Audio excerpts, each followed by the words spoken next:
continuing the remodel of this apartment. As I mentioned in a few past videos, this apartment had AC wall units in 3 rooms that needed to be taken down since we would install central AC. 2 of the units were in block walls. It was not an easy task, especially the UJC for the kitchen and living area, and then closing in the openings. Today we will show the teardown of the wall units and how we filled the opening with cinder blocks. We have the cinder blocks ready. We will start the tear out of this bedroom wall unit below this window. It shouldn't be too hard. As you see, this unit is very small compared to the shell outside. When it was previously replaced, they just left the old shell there to protect it, I guess. We carefully start by unscrewing the brackets around the unit. Cut the caulking around it, and it should come right off. After the bracket is off, the unit is ready to come out. I will save this one for a shed since it's only a few years old and works real well. A few screws to take out from the shell cover and scrape off the foam from the edge, and it should slide out of the opening with a little persuasion. There's a frame of treated 2x6s around the opening that's screwed to the surrounding blocks that need to be taken off. Tear out some 1x2 trimming from all around the outside. Cut the edges from the inside trim not to damage the paint and stucco all around it. Tap the frame evenly all the way around and it should start sliding out. And we found a little surprise inside the block. Put it on top of Sort of a message from the past. This has got to be from the 70s. Whoa! That's an IPA, It's isn't a it? Pab Blue Ribbon. Yeah, beer. Beer? It's a big Beer, boy. just Oh beer yeah, right beer on. right there. I think they still make that. Hey, now you know why the walls are crooked when they were building this. Yep. I bet you had no shirt on. Do you think we should put that back in there, Dad? Why? So leave the old can inside the wall? No, man, the guy was just trying to hide it so he wouldn't be accused of being a drunk. It cut into the can, you see it? Back to work. Chip the stucco around the outside opening, about 1 inch wide all around. It'll be easier later on to blend in the knockdown. Little cleaning up and it's ready for blocking. But before that, we start on the kitchen wall unit. This one's a little bit different. It's actually a beast. We pretty much trim everything out in the inside. We go on the outside and see what we can do to loosen it up because it is stuck in there. An air conditioner man recently tried to take it out and he couldn't. So there is something frozen up in there and we need to loosen it up. And a little persuasion did something. It got loose enough to slide the unit out of the shell. You gotta lift it. It's a big bump, that's why. Oh, okay. Push it, John. All right, now stop. Come inside and you both take it down.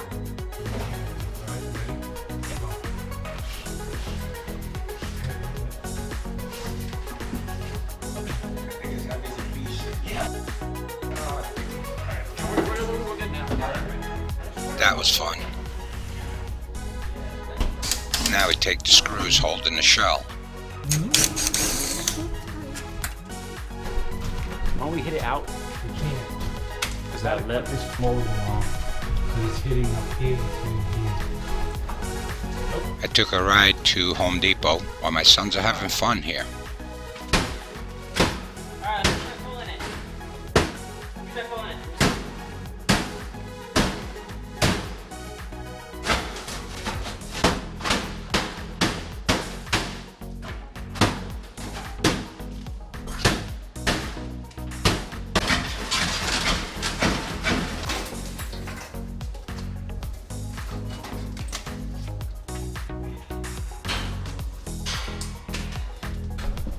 They did well. Another difference with this unit, the frame is nailed all the way around to the cinder block. So basically it has to be taken out piece by piece, where the one in the bedroom came out all in one piece after unscrewing it from the cinder block. This is similar to taking down a window framing and blocking it up. And using one of his favorite tools, he flattens down all the concrete all the way around, especially the bottom, so that the blocks will lay flat and level. We take a short lunch break before laying the blocks. Using a masonry rubbing brick, we scrape up some of the stucco and paint off the outside edges. And ready for some mortar to lay some blocks here. So we're using mortar stucco mix, type S, that's more than fine. We just mix just enough to do one opening at a time. Mix it real well and not too pasty. When too pasty, it will squish out from the weight of the block. Once you have the right paste, spread about 1 inch thick bed of mortar along the bottom face of the opening using a mason's trowel. In this case, I'm using a small trowel since this is a small opening.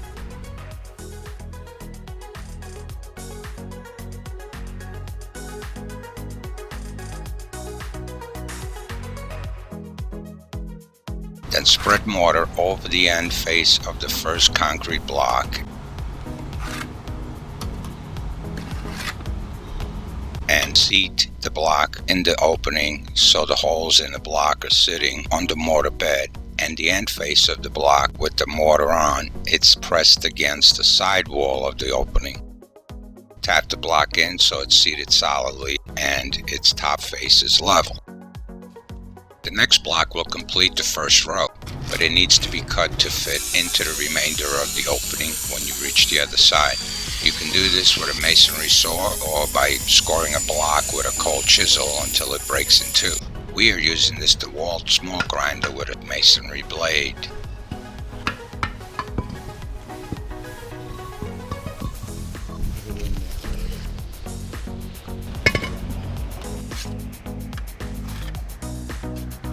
We install the cut block to complete the first course. Notice I'm placing the block directly on top of the existing blocks, leaving the space on the outside for the final knockdown stucco once the block joints are cured. The key is to fill in the joints as much as possible with mortar. This will ensure a good seal and a good bond. To start the second row, spread a layer of mortar over the top face of the first course of blocks. To try to seat it as staggered as possible to the lower blocks, we stack it on top of the lower cut block, which grabs some of the block next to it and making it much stronger. While I fill in the joints, the next block is being cut to size to finish the second course. Just a repeat of the first layer of blocks. Just want to say that we are not professional in masonry, but know the basics and the next comes natural. The bottom line, anyone can do this.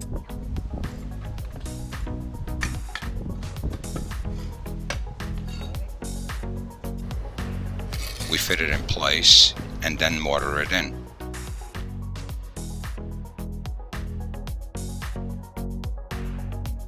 Once you get to the top of the opening, the odds are you will have to cut the height of the final row of blocks or find masonry material to fit the space between the row of blocks below it and the top of the opening.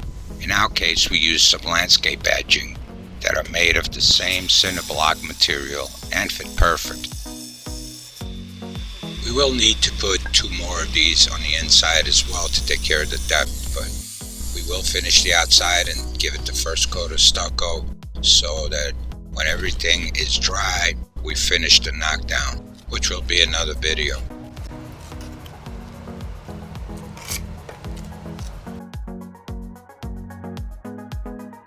Once you have it sealed like this, you can wait a long time before you finish the stucco knockdown outside.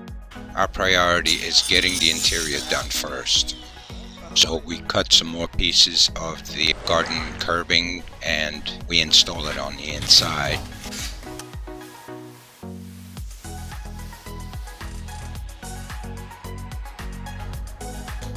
And the last piece is going in. Take care of all the joints and seal it. And all we need to do is finish it off with compounding after it's cured.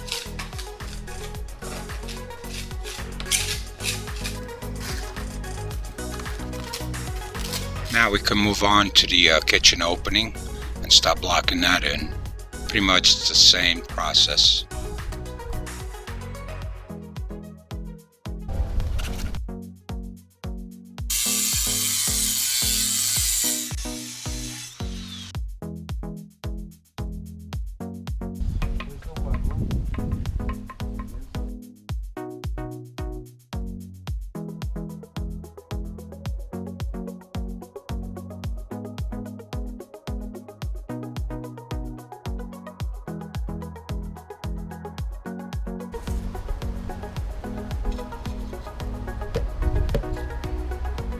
And it's all blocked in and sealed with the first coat of stucco.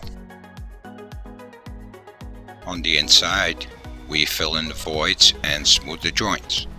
We let it cure for 24 hours. To finish the inside with drywall, we first glued some first stripping with treated 1x2s, but first I have to shim it because the wall on the inside is very uneven. These houses were built back in the 70s in this area, where they still used mostly stucco walls. So go ahead and put some plastic shims glued with construction glue against the block and caulk the outside of those and put the first stripping on top of that. Another reason why it's good not to nail those onto the fresh laid blocks is that those take 24 hours to cure, but not fully cure. I wouldn't want to take a chance on getting one of those nails in the joints and cracking the joints of the new blocks we put up.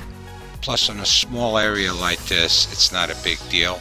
You'd be surprised what that glue could really hold. Construction glue is a miracle.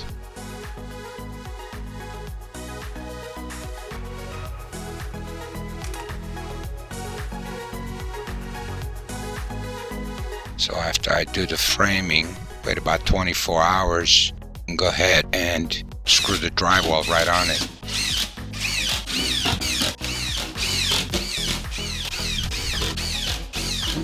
We got it as flush as possible. The rest is going to have to be done with compound, of course. So we put some screen on the joints. And we start compounding. Nice heavy duty coat all the way around it, and let it sit overnight, and then give it another coat to the low spots until we get it as close as possible. It took about 5 coats, waiting at least 8 hours in between coats, so it really took quite a bit to cover this, making it look as even as possible. And the same goes for the bedroom. The bedroom, we didn't need any drywall because it was a garage, so there was never any drywall there, and that wall does stay very cool, so we really don't need any. That one took at least 5 coats, because you want to feather it as slow as possible. You want to fill in the deep ends first, and then keep sanding the edges so you don't have a big stomach on the edges, and eventually you will get it nice and flat. A lot of work and a lot of plaster, but it's well worth it. Using a piece of baseboard molding to keep checking it's flush with the rest of the wall helps to see where the low spot areas are, and once painted, it became invisible. And that's how we closed in the wall unit openings in this apartment. Thanks for watching. I hope this video helped you along the way, and if you have any questions, feel free to ask in the comments. See the description for links of tools and materials used in this video, and you all have a great day.